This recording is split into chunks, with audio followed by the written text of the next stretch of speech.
पतली परत वायु शुष्कन। तो पतली परत वायु शुष्कन है क्या? तो सबसे पहले हम क्या करते हैं, एक सतह लेते हैं जिसको हम शुष्कन सतह कहते हैं। इस सतह के ऊपर जो अनाज है उसको हम फैला लेते हैं एक समान पतली परत के रूप में, और उसके बाद फिर जो गर्म और शुष्क हवा है उसको इस अनाज के ऊपर से प्रवाहित किया जाता है, जिससे वाष्पीकरण के द्वारा जो इस अनाज के अंदर नमी है उसको हटाया जाता है। अब इस प्रक्रिया में होता क्या है, तो हम क्या करते हैं, गर्म और शुष्क हवा को अनाज के ऊपर से प्रवाहित करते हैं, और ऐसा करने पर जो अनाज के अंदर नमी होती है वो विसरण के द्वारा वायु के अंदर मिश्रित हो जाती है।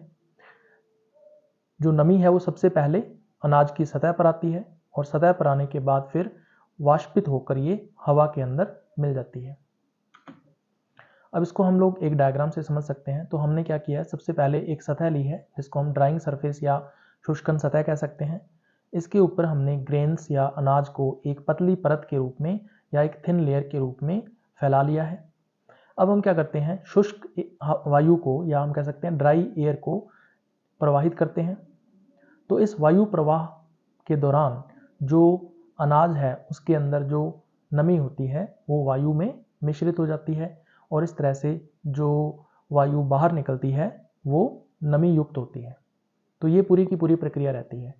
अब अगर अपने बात करें अनाज के एक दाने की या ग्रेन की, तो इसके अंदर की तरफ जो नमी है वो उपस्थित होती है। तो सबसे पहले क्या होता है, ये जो नमी है वो सतह पर आ जाती है, और सतह पर आने के बाद जब शुष्क हवा इसके ऊपर से गुजरती है तो ये जो सतह पर उपस्थित नमी है ये इस वायु के अंदर मिश्रित हो जाती है, और ये जो वायु है वो नमी युक्त हो जाती है। तो इस तरह से ये पूरी की पूरी प्रक्रिया रहती है।